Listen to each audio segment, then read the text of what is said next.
We have a problem here in America. Well, actually we have a lot. But all these problems stem from one problem: minority rule. This country is dominated by minority rule. This could also be called a democracy problem. The government structure we currently have is a compromise between northern states and southern states. This compromise between them obviously didn't work because it ultimately led to a civil war. The government the founding fathers set up was founded on a racist compromise that just 80 years later couldn't even prevent a civil war centered around why the compromise was made. And yet, after the Civil War, we didn't change our government structure. We just kept it the same. The further we get from the country's founding, the more hesitant we are to change what our government could be, even if the government is actively broken. From 1791 to 1971, we passed 26 new amendments. There was a new amendment passed in 1992, but it was proposed nearly 202 years earlier. So it's not exactly a new amendment. Since 1971, we haven't added a new amendment. We act like our political system and our electoral methods are etched into stone tablets, that there is simply no better way to have elections or to have a government. The belief that we don't need to change anything or that we can't change anything is why it feels like we're more divided than ever. Our electoral system is starting to feel illegitimate to Americans. This stems from our electoral system becoming increasingly harder for one party to win in either of our legislative branches and the executive branch. Our democracy no longer works how it's supposed to. It's broken, and it's only getting worse. We're starting with the House of Representatives in the series where we reimagine and fix American democracy. James Madison initially planned for each House member to represent 50,000 people. Now, at the time, the United States had 4 million people. The first time the House got called into session was 1791 with 65 members of the House, each representing 61,000 people. But there was this 3/5 compromise thing, so they're representing around 33,000 white people each. From 1791 to 1911, the House increased an average of 12 members every time they adjusted for population, which they did a total of 30 times over 120 years. By 1911, 435 House members were representing around 206,000 people each. That year would be the last time they would reapportion the House. The 1920 census showed that more Americans are moving into cities than ever before. Rural House members, realizing that this would probably be the end of their job, tried to stop the census. The summary of the 1920 census, written in 1920 by the Census Bureau, states that rural representatives worked to derail the process, fearful of losing political power to cities. Because of this, the House wouldn't be reapportioned until 1930, when Congress would also vote to lock the House at 1911's House size of 435 voting members. That's right, there's no constitutional basis for a membership of 435. It's arbitrary, and it can be undone by Congress tomorrow. The population of 1911 was 90 million people. Let's fast forward to 2020. America now has 328 million people, but only 435 House members. The average House member is now representing 735,000 people. That gives America the highest representation ratio among Western democracies. This could perhaps be explained away by the fact that the United States is the largest functioning democracy in the world. But the issue with that is that other countries have larger versions of the House, and they have less people. For instance, the British House of Commons has 650 members, each representing around 103,000 people. France's National Assembly has 577 members, each representing 116,000 people. Japan, an Eastern democracy and a democracy America helped set up, has 465 members in their House of Representatives. That's about 270,000 people per representative. You get the point. The United States now has nearly 4 times as many people as it did when the House was locked at 435 members. But that's not the only flaw with the House of Representatives. The House has a rural bias because while it's technically based on population, it actually values land more. The 5 biggest metropolitan areas in America account for 55 million people, but they only have 43 House members. That's an average of 1,270,000 people for each representative. 17% of the country only accounts for 9% of the representatives in the House.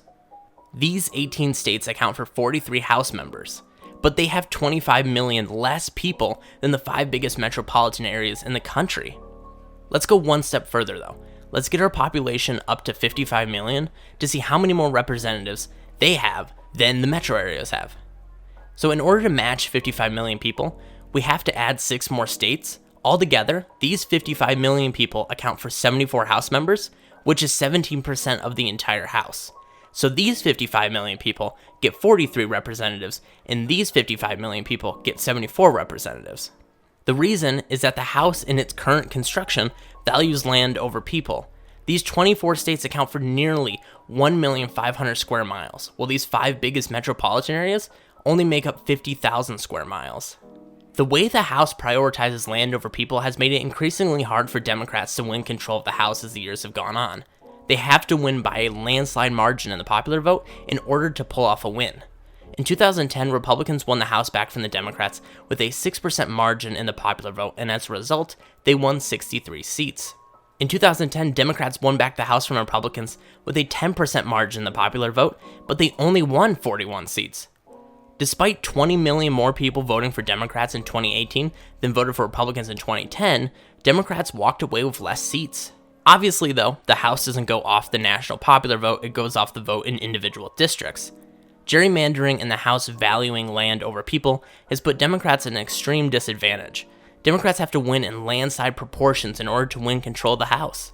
This has to be fixed, not just to give Democrats a better chance, but to improve American democracy. When one party has to bend over backwards in order to win control because the system's rigged against them, while the other just needs to exist in order to win because the system favors them, that's not a healthy democracy.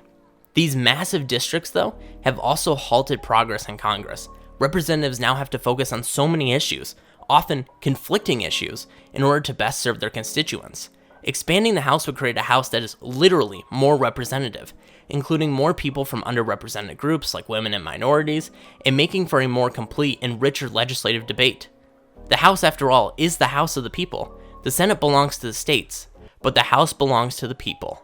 A very under-talked about part of our growing country and our locked Congress size is congressional staff sizes. Since 1970, House members have been limited to a maximum of 18 staffers. This would be like a restaurant not hiring any more employees despite them having nearly 85% more customers.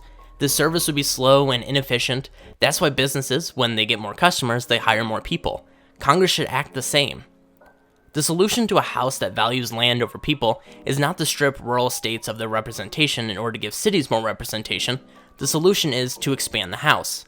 If we went by James Madison's desire of 50,000 people per seat, then we would get 6,540 representatives. We're at a crossroads in this country.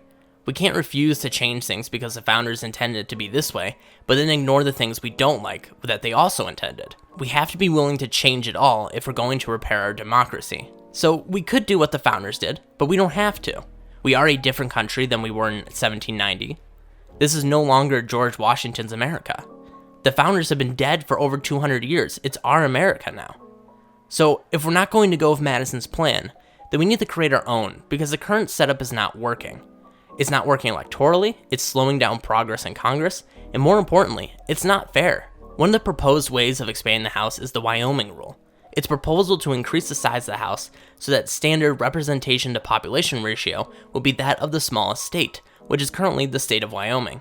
If Wyoming has 500,000 people, then each representative has 500,000 constituents, so that would increase the House to 566 members. Seems reasonable, but there is one glaring flaw. Smaller states, especially Wyoming, are growing faster than the rest of the country.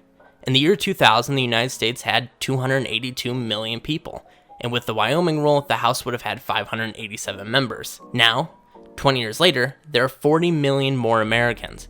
But with the Wyoming rule, we would have lost 21 House seats, giving us only 566 members. The need for representation hasn't gone down since 2000. It's only increased. The census projects that the United States will have 350 million people by 2030. It also projects that Wyoming will have 688,000 people by then. That would bring our House down to 508 members. So if at the start of Joe Biden's term he says, look, I saw Ben's video, and typically he's full of malarkey, but this time he was spitting some truth, the Wyoming rule is now how we'll operate the House, we would have 566 members in 2021, but 10 years from now, despite having 22 million more people, we'll lose 50 House seats. The flaw here is obvious. It doesn't actually solve our problem. In fact, it looks like it can make our problem worse 50 years from now. Another proposed solution to fixing the House is called the cube root rule. It's been found that more often than not that unicameral legislatures, or the lower house of a bicameral legislature, is the cubed root of the population. If the US followed the cube root rule, there would be 593 members to the House. As the population grows, Congress does too. This method seems to be the most reasonable. However, that doesn't exactly fix our problem in my eyes, though.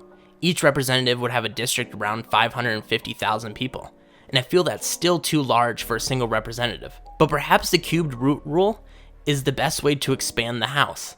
There are other solutions out there that call for 400 seats to be added and different static amounts of seats to be added, but I don't think those are actual solutions. We got into this problem through a static number. We need a mathematical equation to get us out of it.